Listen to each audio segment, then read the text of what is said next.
It comes as a surprise to a lot of English readers of the Old Testament, a lot of English readers of the Hebrew Bible, that the Hebrew Bible is written primarily in poetry. If we wanted to pick the dominant form of writing style in the Hebrew Bible, we'd say that an awful lot of it is written in poetry. Taking a look at this list here, the Psalms are written in poetry because they are songs. Songs are poems. The Proverbs are written in poetry. The Song of Songs is another song, another love poem, so it is written in poetry. There are big parts of the book of Job, Ruth, certainly Daniel, written as poetry. When we look at the prophets write almost entirely in poetry.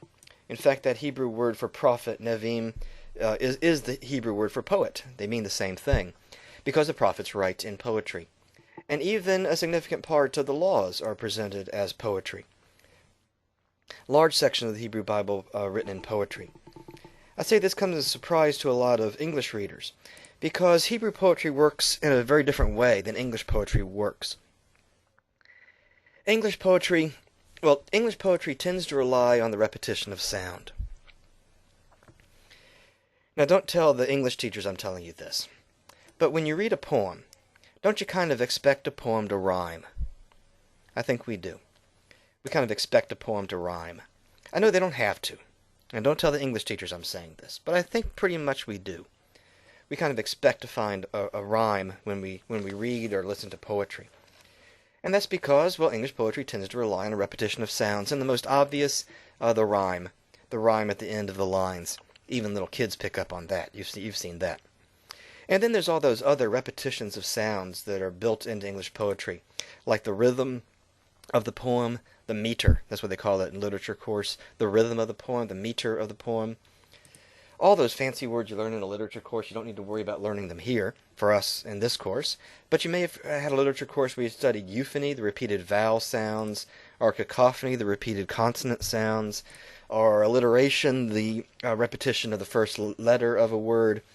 Well, that belongs really in a literature course, but the repetition of sounds.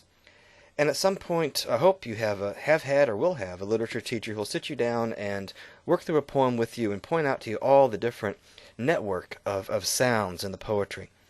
Well, this is English poetry. English poetry tends to rely on this repetition of sound. Hebrew poetry, though, doesn't rely on a repetition of sound.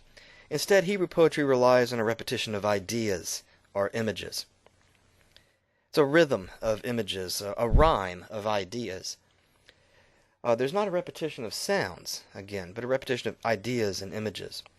We're going to be taking a quick look here at some Hebrew poetry. Now, we're not going to analyze the poetry. We're not going to be concerned about the content even, other than just to see how this poetry works. The structure of the poetry, what's sometimes called the parallel structure, the repetition of ideas and images. We're going to be taking a look at one of the prophets, Isaiah. Isaiah is one of the prophets. Like I said, a very important prophet. We'll say more about the prophets in class. Again, we're not really dealing with the content and analysis of the poem here. Just want to see how the poem works. Be looking at a section from the book of Isaiah, the prophet Isaiah, from the New International Version, which lays out the poetry as poetry in lines. We're just going to jump into the poem and just see how the parallel structure works here. Isaiah 40, verse 21. Let's start here. The prophet asks, "Do you not know? Have you not heard? Has it not been told you from the beginning? Have you not understood since the earth was founded?" Do you see here how these are 4 different ways of asking the same question? Don't you know? Haven't you heard? Has it not been told you from the beginning? Have you not understood since the earth was founded? Well, now, one way that this parallel structure, this repetition of ideas works, is that it kind of builds suspense. I mean, what if, after class one day, on your way out of class, you stop by the desk where I hang out until everybody is gone, and you asked me, you came up to the desk and you said, "I've got a question for you." And I said, "Sure, go ahead." And you said, "Well, are you still going to drop the lowest midterm exam grade like you said you would?" And I said to you, "Don't you know? Haven't you heard? Weren't you told the first day of class? Have you not understood since the syllabus was handed out?" Well, what would your response be? You'd say, well, what? What's the big deal? Well, what's the big deal? And that's parts of the suspense building. Now, what's the big deal? Don't you know? Haven't you heard? Has it not been told you from the beginning? Have you not understood since the earth was founded? Well, what's the big deal? Well, the big deal, He, that's God. He sits enthroned above the circle of the earth, and its people are like grasshoppers. God is so great, that so big, powerful, that when He looks down at planet Earth, the people are just like grasshoppers to a human being. That's how powerful God is. He, this is still God, stretches out the heavens like a canopy and spreads them out like a tent to live in. You see the repeated image of cloth being spread out. In this sense like a canopy, in this sense like a tent.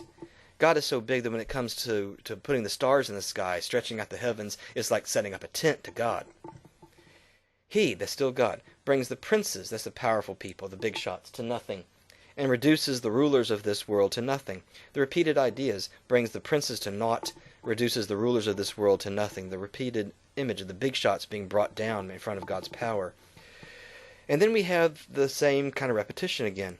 No sooner are they planted, the powerful people, no sooner are they planted, no sooner are they sown, no sooner do they take root in the ground. Three very similar images there, slightly different but very similar. Being planted, being sown, taking root in the ground. Then what? Then He, that's God, blows on them and they wither away, and a whirlwind sweeps them away like chaff. Chaff is like dry grass kind of stuff. Here we've got the repeated image of air moving.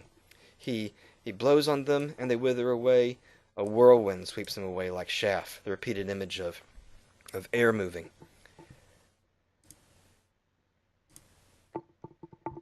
The prophet asks, why do you say, O Jacob, and complain, O Israel? You'll see why these terms are parallel to each other. Well, you'll see this during the lecture.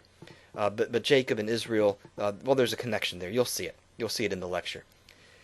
So the prophet asks, first Jacob and then Israel, why do you complain about God? We talked about this in class, this tension, this kind of upsetness that is almost stereotypical of ancient Hebrew religion, and to some extent almost stereotypical of Judaism, for there to be almost always just a little tinge of upsetness and disappointment. Why do you complain to God, the prophet says, that my way is hidden from the Lord, and my cause is disregarded by my God? In other words, why is God ignoring me? Why isn't God paying attention to me? Why do you complain to God that He's not paying attention to you? And then the prophet asks again, do you not know? Have you not heard? Two different ways to say the same thing. The Lord is the everlasting God, the creator of the ends of the earth. He will not grow tired or weary, and His understanding no one can fathom. He gives strength to the weary and increases the power of the weak. You see how that's the same thing? It's just two different expressions of the same thing. He gives strength to whom? To the weary or the tired. He increases the power of whom? Of the weak. Even youths grow tired and weary, and young men stumble and fall. Even the repetition here of youths and young men growing tired and weary, stumbling and falling, that parallel structure there. But those who hope in the Lord will renew their strength. They will soar on wings like eagles. They will run and not grow weary. They will walk and not be faint. Here again you've got this parallel structure. They will run, they will walk, and they will not grow weary, and they will not be faint. Hebrew poetry is kind of interesting. First, it's kind of an interesting idea that you can have a different kind of poetry than English poetry. It's kind of an interesting idea. It does have a rhythm to it, and maybe even heard me falling into that rhythm just reading through here. You start to get into the rhythm of the repetition of the ideas, just like you get into the rhythm of music or a poem that you're reading or whatever. There's a rhythm of ideas there that you kind of get into as you read it. And then, well, it translates very well. We can read the poetry as poetry in English or in whatever language one can read in. You don't have to go to the original language to hear the repetition of the sounds, because what's really important is the repetition of ideas. Well, that's going to conclude a quick introduction to the Hebrew Bible. This section is an introduction to the Hebrew Bible, what Christians call the Old Testament. The study of Scripture, religious writing which has a high authority within a particular religion,